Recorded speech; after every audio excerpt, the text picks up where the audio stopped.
Assalamualaikum warahmatullahi wabarakatuh. Bismillah walhamdulillah wassalatu wassalamu ala rasulillah wa ala alihi wa sahbihi wa mawalah, amma ba'du. Para pemirsa dimanapun berada, selalu berbahagia, insyaallah masuk surga bersama keluarga, dan yang terpenting diridhoi oleh Allah Subhanahu wa ta'ala. Pada pertemuan ini, kurang lebih 4 episode, kita sedikit berbicara tentang fadilah, keutamaan, rahasia di balik sholat 5 waktu, yaitu subuh, duhur, asar, maghrib, dan isya. Di dalam Quran Suratul Isra ayat 78, gambaran waktu-waktu sholat 5 waktu difirmankan oleh Allah, Aqimis sholata liduluki syams ila ghasakil lail wa Qur'an al-fajr inna Qur'an al-fajri kana mashhuda. Dirikanlah solat dari sesudah matahari tergelincir sampai gelapnya malam. Dari matahari tergelincir, solat duhur, asar, maghrib, gelapnya malam, isya. Wa Qur'an al-fajr, dan dirikanlah solat fajar. Solat fajar yang dimaksud ini adalah solat yang dilaksanakan di saat fajar, yaitu solat subuh. Inna Qur'an al-fajri kana mashhuda. Sesungguhnya solat fajar, solat subuh itu disaksikan. Maksudnya disaksikan oleh para malaikat.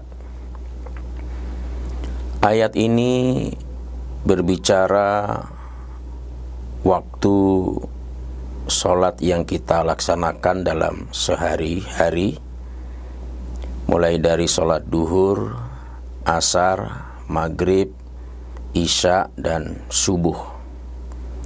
Adapun pada kesempatan pertama ini, kita akan mengetahui rahasia di balik sholat subuh, setelah itu duhur, asar, maghrib, dan isya. Jadi kita jadikan 4 episode.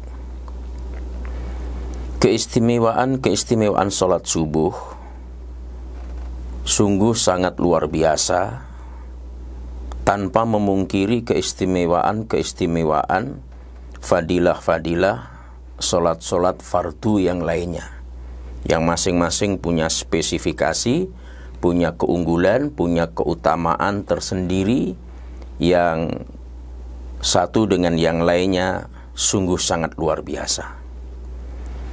Yang pertama, hadis dari Aisyah radhiyallahu anha, Rasulullah sallallahu alaihi wasallam bersabda, Raq'atul fajri khairum minad dunya wa ma fiha.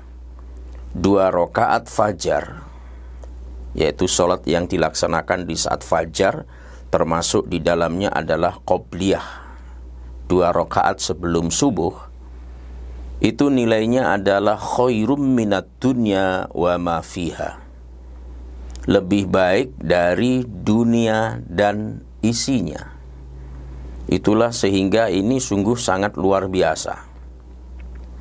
2 rakaatnya saja sebelum subuh sudah lebih baik dari dunia dan isinya, apalagi sholat subuhnya. Itu juga dengan nada berkelakar. Makanya reward, pahala, upah orang yang sholat subuh itu tidak cash diberikan di dunia ini. Salah satu jawabannya, bagaimana mungkin diberikan di dunia, sementara yang 2 rakaat sebelumnya lebih baik dari dunia dan isinya. Kita mau taruh di mana kira-kira? Oleh karena itu, ini menunjukkan betapa besarnya rahasia, pahala, fadilah di balik sholat subuh. Di Madinah, kalau kita lihat jadwal waktu sholat yang terpasang di Masjid Nabawi, itu ada waktu sholat duhur, sholat asar, sholat maghrib, sholat isya. Kita tidak menemukan bahasa subuh di situ. Tapi yang tertulis di situ adalah sholatul fajar. Karena sholat fajar ini adalah semua sholat yang dilaksanakan di saat fajar, termasuk qobliyahnya, termasuk subuhnya. Ini sungguh luar biasa. 2 rakaatnya saja lebih baik dari dunia dan isinya. Oleh karena itu kita berusaha untuk sekuat tenaga melaksanakan ibadah sholat subuh, termasuk qobliyahnya setiap saat, setiap waktu. Yang kedua, ada sebuah hadis dari riwayat Bukhari dan Muslim bahwa man sholal bardaini dakhalal jannah. Barang siapa sholat di 2 waktu dingin, niscaya dia akan masuk surga. Masyhur jumhur ulama memahami sholat di waktu dingin ini, sholat di 2 waktu dingin ini yang dimaksud adalah sholat subuh dan sholat asar. Kenapa sholat asar? Ternyata waktu sholat asar itu dilaksanakan ketika terjadi peralihan dari suhu panas ke suhu dingin. Itu masa peralihannya adalah di waktu asar. Maka panasnya matahari ketika waktu duhur itu begitu terik membakar tubuh.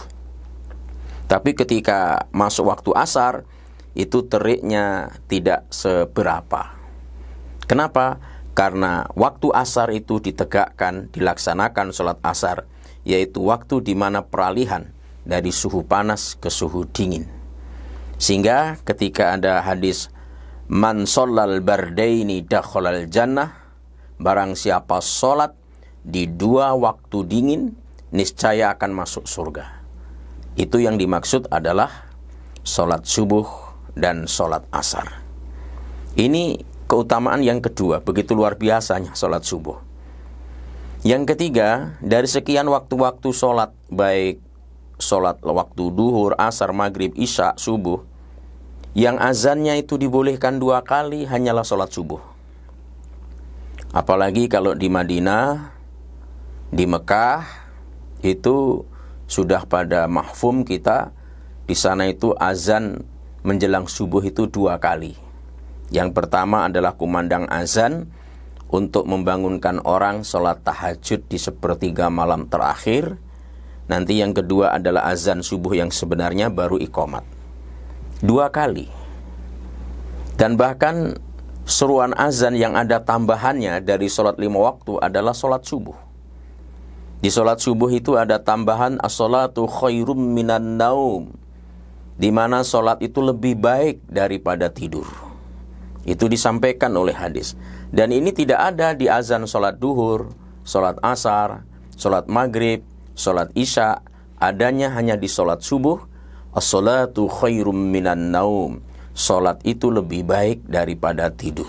Ini menunjukkan sholat ini memang sangat luar biasa di mata Allah subhanahu wa ta'ala.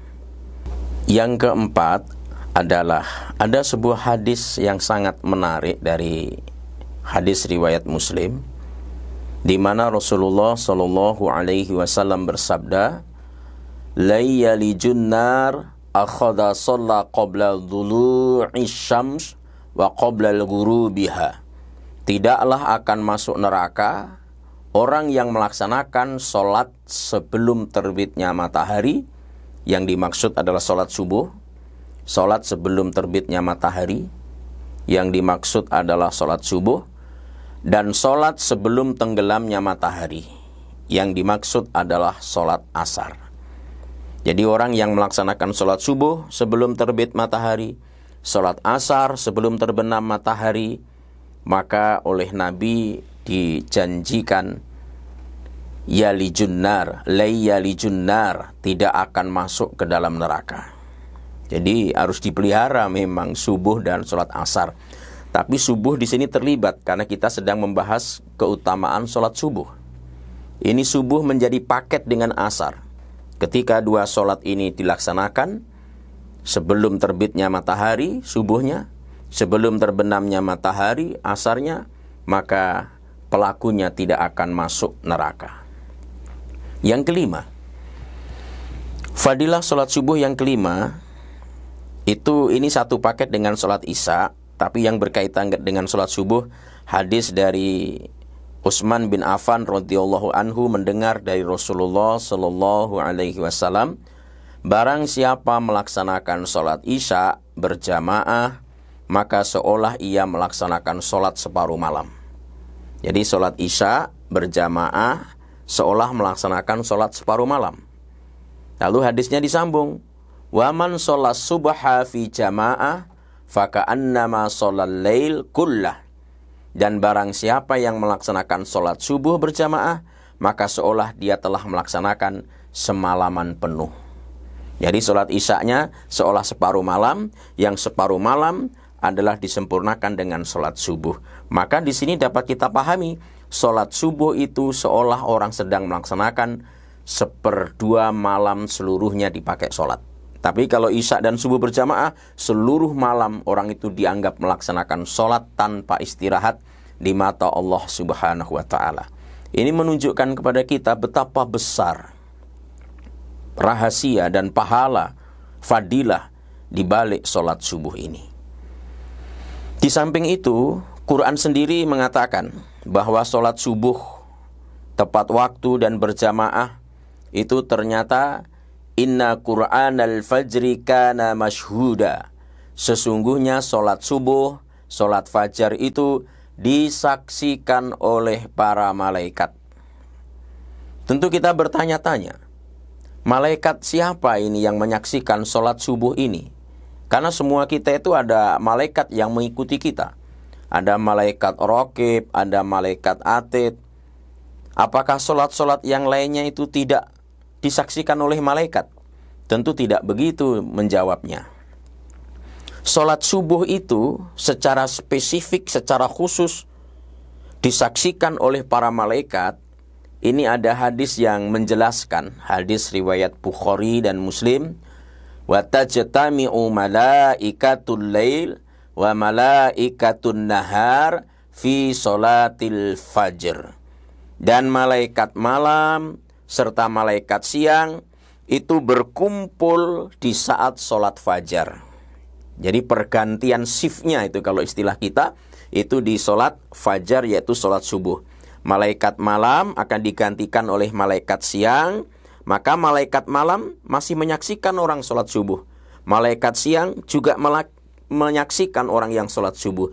Sehingga sholat subuh itu disaksikan oleh malaikat, karena di waktu subuh itulah pergantian shift antara malaikat malam dan malaikat siang, sehingga sebelum mereka berpisah menyaksikan sholat subuh ini.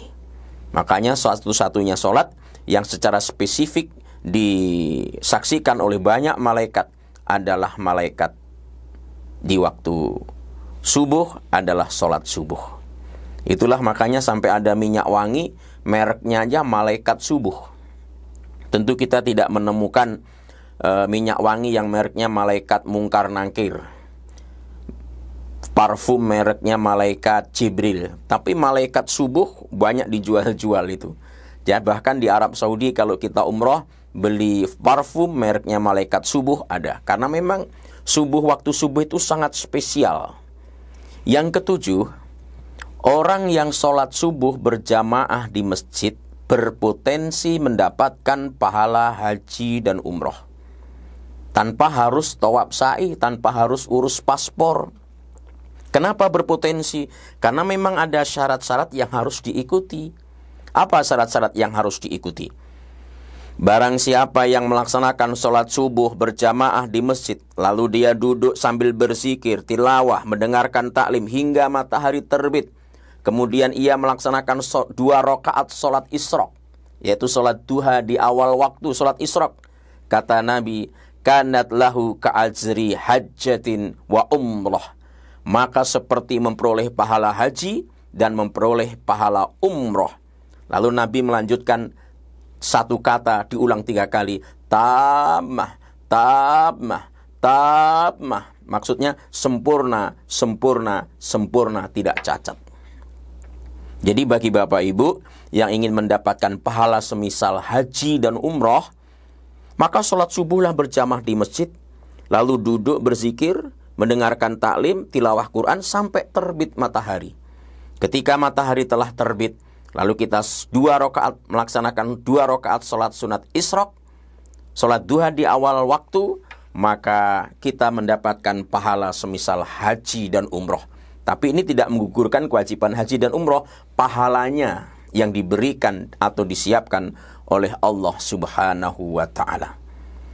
Lalu yang terakhir yang dapat kami informasikan kepada para pemirsa tentang fadilah sholat subuh ini adalah di mana sholat subuh ini diawali dengan sholat qobliyah 2 rakaat sebelum subuh, yang kalau dalam keadaan terpaksa kita sudah istiqomahi, sholat ini bisa diqodok setelah sholat subuh. Jadi boleh dilaksanakan seperti itu. Rasul tetap sholat subuh meski dalam satu perjalanan terbit fajar telah terjadi. Karena dalam satu perjalanan Bilal disuruh jaga ketiduran, ternyata orang yang pertama bangun tetap Rasulullah. Bilal diperintahkan azan dan Rasul tetap melaksanakan sholat 2 rakaat sebelum subuh. Itu begitu pentingnya 2 rakaat sebelum subuh ini. Dan ketika sholat waktu-waktu subuh inilah Rasulullah memohonkan keberkahan kepada Allah untuk umatnya. Allahumma barik li ummati fi bukuriha. Ya Allah, berkahilah umatku di waktu paginya. Oleh karena itu mari kita jaga waktu subuh ini, karena waktu subuh sangat krusial, sangat besar rewardnya, sangat besar pahalanya. Bahkan yang sudah kita sampaikan tadi, kita berpotensi mendapatkan pahala haji dan umroh. Semoga memberikan manfaat untuk semua kita, semakin semangat dalam menjalankan ibadah sholat, khususnya sholat subuh ini. Mohon maaf, wallahu waliyul muttaqin. Assalamualaikum warahmatullahi wabarakatuh.